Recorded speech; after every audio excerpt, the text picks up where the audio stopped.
Hindi itinago ng kapamilya aktres at box office queen na si Catherine Bernardo ang tunay niyang nararamdaman sa nalalapit niyang kaarawan. Turning 29 na ang binansagang empowered queen sa darating na March 26 at aminado siyang may takot factor siyang nararamdaman sa pagdagdag na naman ng isang taon sa kanyang edad. Sa naganap na grand medya ko ng pagbabalik sa ABS-CBN ng reality talent show na Pilipinas Got Talent, kung saan isa si Catherine sa magiging judge, naging open siya sa publiko about her true feelings. I'm turning 29 in a few days. I'm at point in my life again wherein I feel so lost. I feel this. I remember when I gave a message for the Thanksgiving party of The House of Us, isa sa mga blockbuster movie nila ni Daniel Padilla. This was the same feeling simulang payag ni Kat.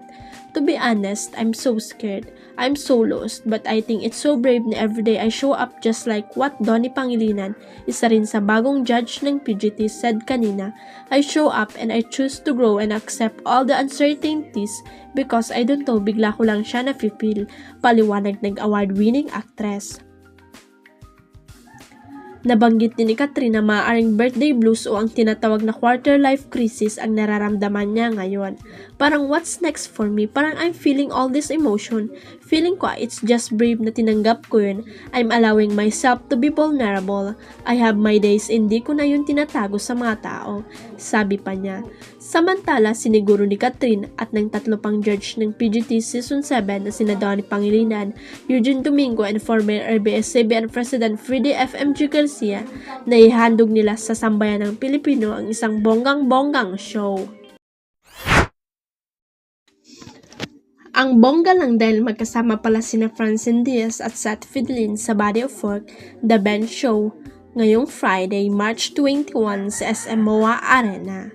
Marami nga ang nagulat nang i-repost ni Seth ang save the date ng Bench para sa nasabing event. Ibang clothing company kasi ang alam nilang in-endorse ni Seth, pero ayon sa co-manager niyang si John Ling, nakakontrata na rin daw sa Bench ang young actor. Tanungan ng abante kay John, Bench na rin si Seth at yes, naman ang sagot nito.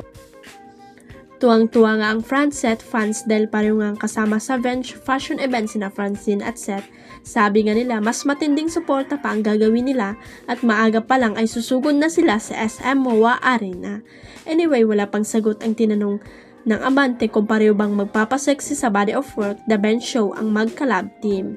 Pero syempre, asahan nating masusurpresa tayo sa gagawin ng Seth sa Bench event.